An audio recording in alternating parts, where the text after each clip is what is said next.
चिदंबर नमस्तेस्तु चिंतितार्थप्रदायिने औदुंबर सदावासा चिदंबर नमोस्तुते गुरुर्ब्रह्मा गुरुर्विष्णू गुरुर्देवो महेश्वरा गुरुर्साक्षात परब्रह्मा तस्मै श्री गुरवे नमः. सर्व साधक बंधूंना आत्मज्योतींना साष्टांग प्रणाम. राजाराम महाराजांचा ज्ञानपर अभंग पाहूया, ज्यात ते म्हणतात की हा जो जीव आहे, जीवाला बापुडे म्हटलेलं आहे राजाराम महाराजांनी, बिचारा म्हटलेलं आहे. संपत्ती, द्रव्य, दारा, सुत ह्याच्या मागे जाऊन जाऊन संपत्तीला भुलून दुःख भोगत आहे जीव. तरी सुद्धा त्याला कळत नाहीये की ज्याच्या पाठीमागे आपण धावतोय तो नाशिवंत आहे. काय करणार आहे? असं म्हटलं तर आपण म्हणणार, काय हो, आपल्याकडे हे जे वैभव आहे, जे घर मालमत्ता आहे, ते काय आपण सोडून द्यावं का? नाही, अजिबात सोडायची गरज नाहीये. पण काय म्हणतात राजारामजी महाराज, की जे काय हे आहे आपल्याकडे, हे सगळं परमेश्वराने, चिदंबराने दिलेलं आहे. चिदंबराने म्हटलं नाही की सगळं सोडून द्या म्हणून. ते सगळं उपभोग करा. उपभोग करताना मन मात्र नेहमी लक्ष चिदंबराकडे असावं, त्याच्या चरणी बसावं. ज्ञानेश्वर माऊली म्हणतात, देवाची आद्वारी क्षणभरी उभा, तेने तेणे मुक्ती, तेणे चारी मुक्ती साधियेला, हरिमुखे म्हणा पुण्याची गणना कोण करी. क्षणभर जरी उभं राहिलो आपण, पण तो क्षणभर कसा उभा राहायला पाहिजे? सगळं देहभाव हरपून त्याच्याजवळ उभं राहिलं पाहिजे. माझं सगळं विरघळून गेलं पाहिजे. आणि सर्वसत्ताधीश असा तो चिदंबर आहे, त्याच्याद्वारे एक क्षणभर जर आपण प्रेमाने उभं राहिलो, सर्व करता धरता तू आहे या मानाने एक क्षण उभं राहिलं पाहिजे. इथे माझं काहीच नाहीये, पृथ्वी आपली नाहीये, काही आपलं नाहीये, आपलं इथे घरदार मालमत्ता काहीच आपलं नाहीये. जे आपण स्वतः कमवलेलं आहे, हे सगळं आपल्याला दिलेलं आहे. कुणी दिलेलं आहे? त्या चिदंबराने सर्व काही दिलेलं आहे. त्याचा माल त्याला परत देऊन जायला आपलं काय जातोय? पण जीव, देह आणि मन इंद्रियांसोबत मिळून माझं हे सगळं मी सोडून जाणार नाहीये, मी शाश्वत आहे असा देह समजतोय. पण जीवाला माहीत नाहीये की त्याचा लिमिटेड पिरियड आहे आणि या लिमिटेड पिरियडमध्ये गुरफटून जाऊन तो सगळं नाशिवंताला माझं म्हणून राहिले. म्हणून त्याला काय होतोय? दुःख, रवरव नरक भोगावा लागतोय. काय म्हणतात राजारामजी महाराज, भुलू नये संपत्तीस, पुढे दुःख या जीवास, घाली भूषण देहास, देह जाये श्मशानास, ऐसे कळोनी मूर्खास, कदा नाठवी देवास, म्हणे चिदंबरदास, पुढे जाय रवरवास. भुलू नये संपत्तीस. संपत्ती दिली आहे आपल्याला देवानी, पण हे कुणाचं आहे? देवाचं. संपत्ती कुणाची? देवाची. सगळे लोक जे काय दिलेलं आहे, सृष्टी प्रपंच देवाचं. माझं काय आहे? काही नाही. मी इथे निमित्त आहे. कशासाठी? तर प्रारब्धाने हा देह आलेला आहे. मागची जे कर्म केलेले आहे, त्याचे कर्मफळ भोगायला प्रारब्धाने हा शरीर दिलेला आहे. प्रारब्ध पहिले रचा फिर रचा शरीर असं म्हणतो आपण. प्रारब्ध आधी आला, त्या प्रारब्धानुसार एक शरीर रचना झाली. मग हा शरीर रचना झालेला, सृष्टी झालेली शरीर परमनेंट आहे का? हो, नाही, ते टेम्पररी आहे. काळाच्या अवधीत, काळाच्या परिमितीत, टाइम अँड स्पेसमध्ये लिमिटेड आहे. 50, 60, 70, 80 वर्ष, 90 वर्ष आपण राहणार आहोत. त्या 90 वर्षाच्या अवधीत जीवन कशी आहे? यात्रा आहे.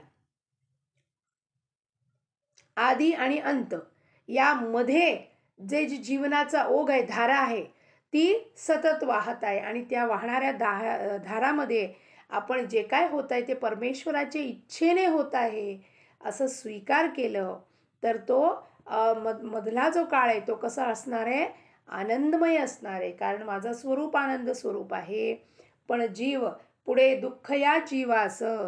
जीव माझं करून राहिलंय आणि म्हणून त्याला सगळं दुःख, देहाला दुःख, मनाला दुःख. मनाला दुःख झालं तर त्याचा परिणाम देहावरती होणार आहे. घाली भूषण देहास देह जाये स्मशानास. देहावरती वस्त्र दागिने घातले, सगळे मिरवलं, सगळ्या लोकांना दाखवलं. किती दिवस दाखवणार आहे आपण या सगळ्या गोष्टी? 1 आठवडा, 15 दिवस, 1 महिनाभर, जास्तीत जास्त 6 महिने.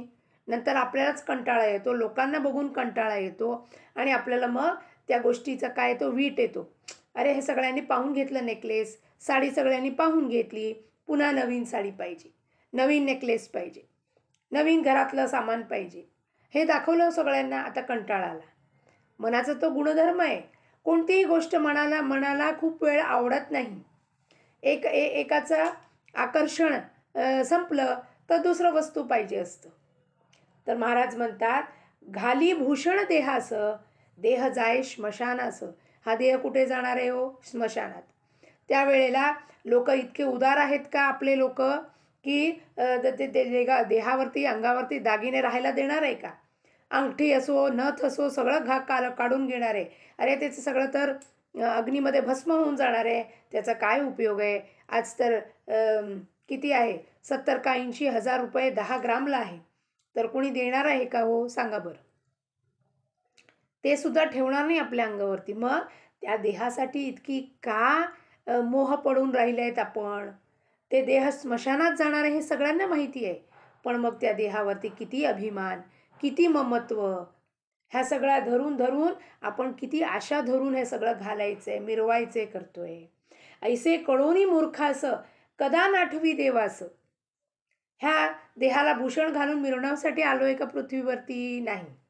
त्या चिदंबराच्या प्राप्तीसाठी आलो आहोत आपण.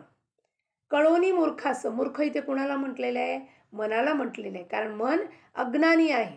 अज्ञानामध्ये काही वेडेवाकडे बोलतो, वेडेवाकडे वागतो तो, म्हणून मनाला मूर्ख म्हटलेलं आहे इथे. कदा नाठवी देवास. देवाला कधी आठवणच करत नाही तो. ह्या सगळ्या गोष्टी मला परमेश्वराच्या कृपेने मिळालेल्या आहे. त्याचं नाव, त्याचं स्मरण ठेवून जगातल्या गोष्टींचा उपभोग करताना त्यात कसं राहावं? आसक्तीरहित राहावं. म्हणे चिदंबरदास, पुढे झाये रवरवास. रवरव नरक. नरक यातना म्हणजे काय? दुःख, क्लेश, मनस्ताप. आणि ते पुढे कुठे नाही आहे, इथेच आहे. हॉस्पिटलमध्ये भरती झालो, आपल्या जवळ कुणी नाही आहे, आपल्याला कोणी विचारत नाही आहे, बघत नाही आहे, नातेवाईक येत नाही, कोणी जवळ नसतं. चिदंबराशिवाय दुसरं कोणीही जवळ नसतं. ज्या देवाला आपण आठवण सुद्धा करत नाही, तो श्वास धरून आपल्यात तो चैतन्य देत असतो, की हा बाबा या जीवाला सद्बुद्धी येऊ दे, म्हणजे याला कळेल हा नाशिवंत देह आहे. किती मोह लावतो या देहाशी. ICUमध्ये कोण असतो आपल्या बाजूला? नातेवाईक असतात का? नवरा असतो का? बायको असते का? मुलं असतात का? रिलेटिव्स असतात का? कोणीही नसतं. व्हिजिटिंग टाईम किती देवाने छान बनवलेलं आहे बघा. व्हिजिटिंग टाईममध्ये सगळ्यांना, आप्तेष्टांना सुद्धा भेटायला व्हिजिटिंग अवर्स म्हणतात. फक्त ते जे आहेत बाहेर बसलेले असतात, ते फॉर्म भरण्यासाठी त्यांना नेमलेलं असतं घराच्या लोकांना.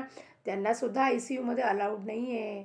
पण फक्त ICUमध्ये एका माणसाला आहे अलाउड. कोण आहे तो? परमेश्वराला अलाउड आहे. या जीवाला श्वास देण्याचं काम जो करतोय सतत, त्या परमेश्वराला अलाउड आहे. आणि हा मूर्ख जीव काय करतोय? त्याला देवाला आठवणच करत नाही.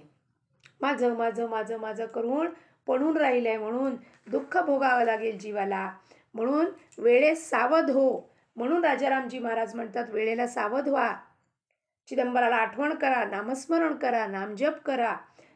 कारण ह्या नाशिवंत देह, नाशिवंत प्रपंचाचा स्वरूप आपल्याला कळालं आणि शाश्वत असा चिदंबर आहे, त्याचे पाय धरावे, त्याला भक्तीने आळवावे, प्रेम करावे, तर आपलं जीवन काय होणार आहे?